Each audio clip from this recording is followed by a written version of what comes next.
Jadi episode tentang Al Capone kemarin cukup banyak ngasih gue ide-ide baru buat dibahas. Itu salah satunya pas ada beberapa yang nanya, "Bang, ini Al Capone ini kok namanya sama kayak Capone Gang Badge di One Piece?" Oh iya!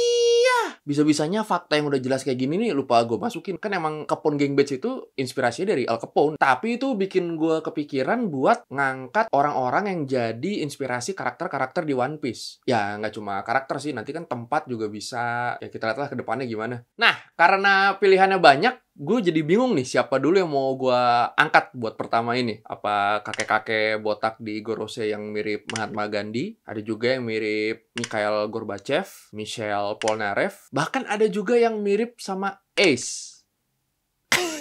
Ya bukan yang ini dong ya, tapi itu yang barusan juga mirip ya. No way. Akhirnya nih untuk pertama gue putusin buat ngangkat karakter One Piece favorit gue waktu masih kecil, Roronoa Zoro, yang terinspirasi dari bajak laut asli bernama France Lolonais. Wih, mantap. France Lolonais.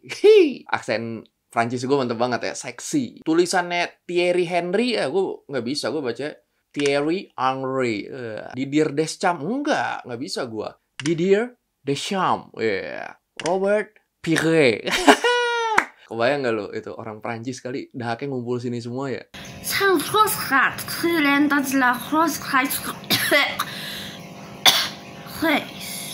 Nama Roronoa Zoro yang diambil dari France Lolonais ini udah dikonfirmasi langsung ya sama Oda Sensei. Jadi emang udah pasti ngambilnya dari situ. Makanya langsung aja kita bersenang-senang dan menjadi pintar di Learning by Googling, edisi One Piece di dunia nyata.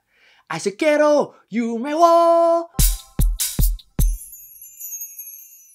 France Lolonais disebut sebagai salah satu bajak laut paling kejam dan gila di Laut Karibia. Lu bayangin, katanya dia pernah ngebelah dada musuhnya, ngambil jantungnya, terus dimakan. I am disgusted. France Lolonais lahir di Prancis pada tahun 1630 dengan nama John David No. Kalau lu nanya alasannya kenapa dia ganti nama, gue juga udah nyari-nyari, gue belum dapat alasannya sih kenapa dia ganti nama. Tapi yang pasti menurut gue bukan karena sakit-sakitan sih pas kecil ya. Emang orang sini kan kecil sakit-sakitan, ganti nama, bubur merah, bubur putih segala macam. Oh pasti enggak. Makanya kalau lu dapat informasi nih kenapa dia ganti nama jadi France Lolonais, langsung komen aja.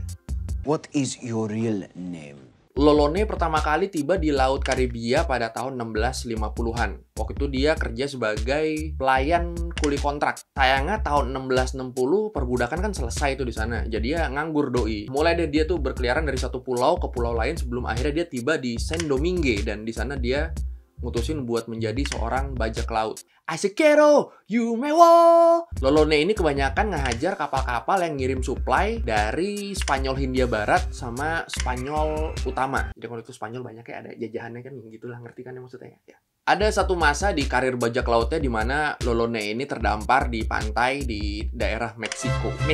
Setelah sampai di pantai, tentara Spanyol datang dan ngebantai hampir seluruh krunya.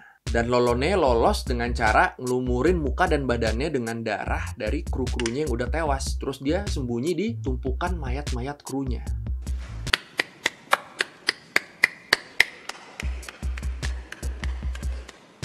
Setelah tentara Spanyol pergi, dia ngambil baju tentara Spanyol dari tentara yang udah mati, dipakai sama dia. Terus dia bikin sampan dan pergi ke Tortuga bareng beberapa krunya yang nyisa dan mantan-mantan budak yang ada di sana. Di Tortuga mereka berhasil menyandra satu kota dan menuntut makanan ke pemerintah Spanyol di sana. Bukannya ngasih, pemerintah Spanyol malah ngirim satu kapal ke sana buat ngebunuh Lolonais. Tapi hebatnya Lolonais berhasil ngalahin tentara-tentara Spanyol yang datang itu. Semuanya dipenggal kecuali satu orang. Satu orang ini disuruh balik sambil membawa pesan, "Saya tidak akan pernah menyerah kepada orang-orang Spanyol." Seru ya, udah kayak film ya. Waduh, penggal-penggal, kirim itu, terdampar, berlumuran darah apa segala macem. Lu coba deh, ini cerita tadi lu bayangin, tapi Lolonais-nya lu ganti jadi Zoro One Piece. Lebih seru tuh, cobain deh.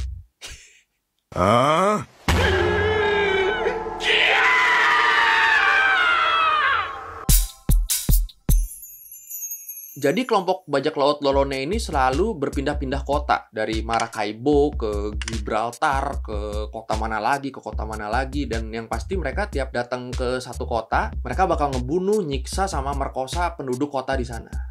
Ya pokoknya kegiatan doi gitu-gitu aja, datang ke kota, berlaku biadab, lihat kapal Spanyol, jarah, lihat pangkalan Spanyol, serang. Sampai pada suatu waktu nih, Lolone mau nyerang pangkalan Spanyol di San Pedro. Sayangnya Lolone berhasil dipukul mundur di sana dan kapalnya terdampar di pantai sekitar Haiti. Kapalnya rusak, nggak bisa dibenerin, akhirnya Lolone sama krunya mutusin buat nyari makan ke dalam pulau. Nah, di sini Lolone tuh kayak apa ya? Kena karma kali ya. Ya di dalam pulau tuh mereka ditangkap sama suku Indian Kuna. Di situ Lolone dibunuh, dipotong-potong, terus dimakan. I am disgusted. Lolone ini katanya merupakan seorang penyiksa yang sangat ahli. Ya ahli kok nyiksa. Teknik siksaannya yang paling terkenal itu dikasih nama wounding. Jadi kepala lu diikat nih pakai tali, diikat terus, diikat yang kenceng, sampai mata lu keluar. Ini nyeremin gini apa yang fakta menarik sih? That's pretty interesting.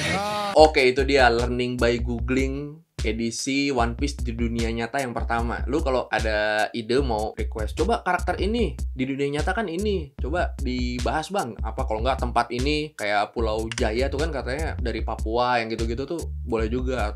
Water Seven kan Venezia tuh di Itali, boleh itu juga kita bahas. Pokoknya lu request aja lah kalau ada ide apa-apa. Gue juga seneng nyarinya, gue seneng ceritanya juga seneng. Ternyata ngomongin orang tuh lebih menarik ya kayak gini ya.